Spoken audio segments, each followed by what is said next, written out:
Hi, I'm Peter, and this is goverbanoun. So today we're talking to Betty from ARTiculations. Betty's channel is awesome, and one of the reasons I wanted to talk to her is that unlike basically everyone else I've talked to so far, her channel is still pretty small, but growing rapidly. And because of that, she has a lot of good perspective on what it's like to be somebody who's trying to get into the YouTube EDU scene. Now, I'm going to do something a little different with her interview. For this first video, we're going to talk more about motivations, why she's starting the channel, what her drive is and her focus. And then in the second video, we're going to talk about the general YouTube questions, like we usually do for the first part. I'm doing this because, well, for one, at this point, we're kind of more or less used to what the standard answers are, how people are responding to the basic YouTube channel questions. But another part of that is, well, I really like what she has to say about her motivations behind starting the channel. So, let's take a peek, shall we? My name is Betty, and I am the host of ARTiculations, which is an online educational YouTube channel that teaches people about fine arts and art history and various other things about art. Has YouTube been the outlet that you hoped it would be? Yeah, actually, that's interesting that you mention YouTube being an outlet, because I did really start it for myself. Because, like, I used to actually write a blog, just like a physical typing, like words type of blog, and like I didn't have a lot of readers, which was fine, because there's so much stuff on the internet. I had about maybe 20 people who followed it regularly, which was already like, somebody's reading this poor written piece of like whatever this is, and it was really for myself, and it was also about art and design, but it was actually my way of formulating ideas in my life in general, because I do work full-time as a retail store designer, is that when I write things down or when I articulate things out loud, it helps me think. So it helps me understand things better. So I started it for myself. Obviously, I want people to see it too. Like, I wasn't like, oh, no one ever is going to see this video at all. I knew some people will come across it, but I just didn't think people would find it interesting. So because I knew that, like, I do still want people to see it, I did, make a logo, like make graphics, and make it is somewhat kind of coherent, so that when people do come across it, they could potentially find it interesting. But it is mostly for me to express how I feel about the art world, which there has been a frustration for me with a lot of people, whether working with people in the art gallery as well as just people I know in general, with people thinking art is all about being like an elitist, or very much about this painting costs millions of dollars, blah, blah, blah. So that's really not what art is about for a lot of people, but particularly for someone like me. It is, sometimes it's just a very nice spiritual experience I have with certain artworks, or it actually matters to something I'm passionate about politically. That's one of the things I want to express for myself, but also for other people to know that art can do so many more things. So I'm glad that I'm able to at least reach some people, and then a lot of people are like, oh my God, I totally agree. And again, being able to connect with these other art creators like Karen from Little Art Talks, who just is so awesome, and she totally, she totally gets it too. It was nice to be able to find that, there are some people who feel the same way about art, and I'm not alone in being like the one person, who finds art like spiritually enlightening, which is obviously a lot of people find it, as well. So there are so many possibilities with art that you're so not doing any favors by just saying, oh, like, it's just for elitists. Like I know a lot of people realize it's not that, but I just find working at a museum, the majority of the general public who come in feel that there's a real barrier between them and the painting, or them and the sculpture, because they know, yeah, they should be getting more out of it. There should be something that they could get out of it, other than saying, I'm looking at something that looks nice. But most people are like, I don't know how to feel, or I don't feel like I'm qualified to comment. And I, as a docent, I'm always encouraging people, saying, no, anybody is qualified. You should be able to have an opinion, and you should be able to just say what you want. And for instance, like, I do this tour where a lot of it is I ask questions. I ask people, so, like, what why do you think, you know, Rembrandt chose this lighting? And like 99% of the times I get silence. It's like, and I get it, like when people are put on the spot, they don't know what to say, but it's mostly like, and I'm like, there's no wrong answers. You could say because he just had that type of lamp. Like that would be an okay answer. So it's like I want people to know that it's okay for you to participate in the art making process. And I think something like the art assignment really helps people with that, saying like anybody can just record something or draw something and upload it, and it can be discussed among everyone. Like that is one way that's definitely helpful for people, and I would just like to be a part of that. Speaking of the art assignment, how do you see it fitting into the online art education scene? I actually do some of the art assignments, which are a lot of fun. Like about every like 5 or 6 episode I upload is one of the art assignments that I've done, and like I think it's so helpful. And one of the really hard thing to explain to people is contemporary art. I know Karen, again, from Little Art Talks, has these 2 videos, I believe, that really does a really good job of kind of conveying, you know, why people look at a painting of a black square. Like, why is this in a museum?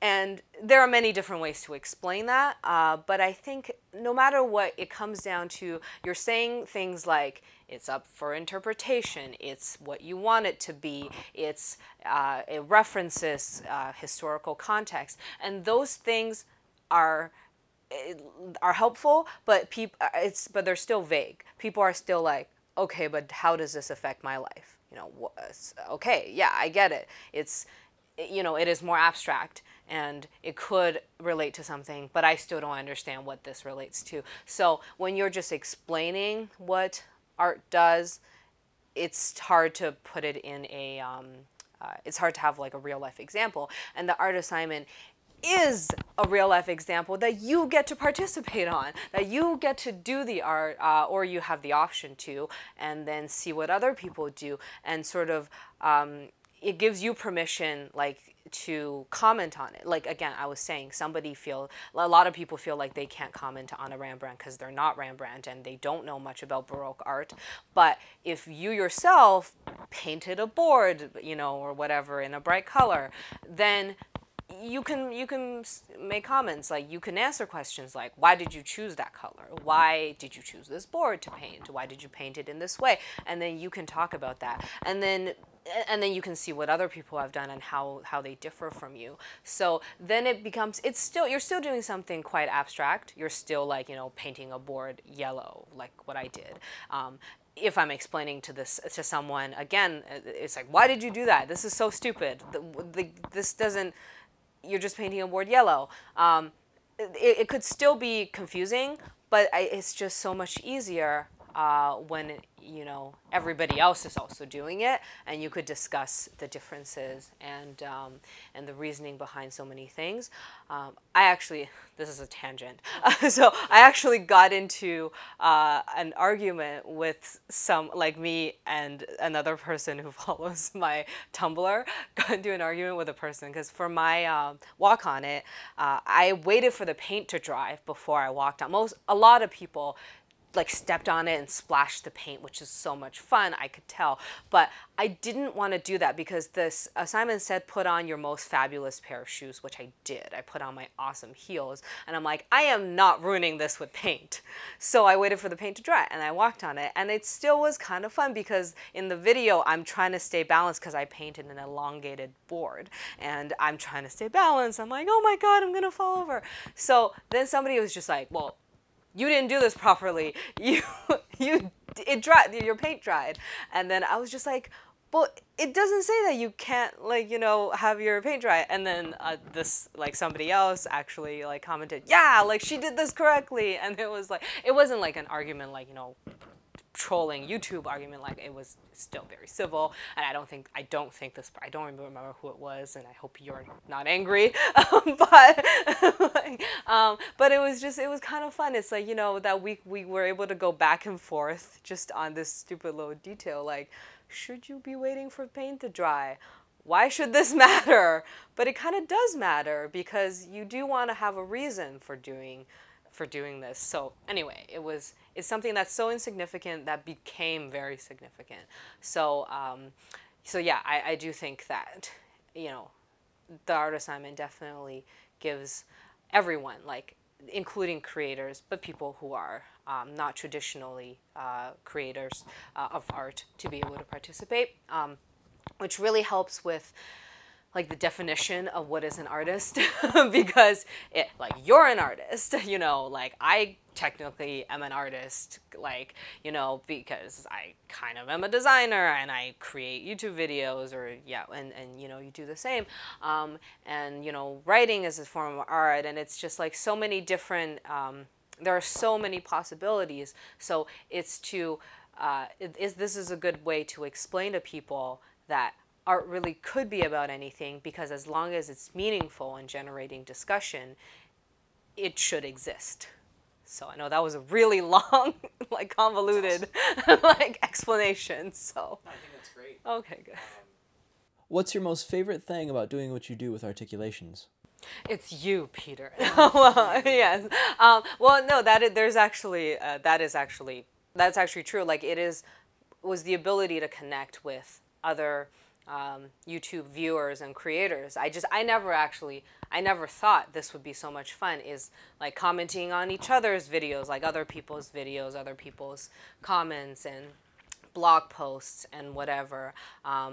It's yeah, it's the people I get to interact with, and I think I really like having a smaller community, because like there's, on a regular basis, I think on like YouTube and Tumblr, like I talk to like 20 people ish, like that, and that is so much fun.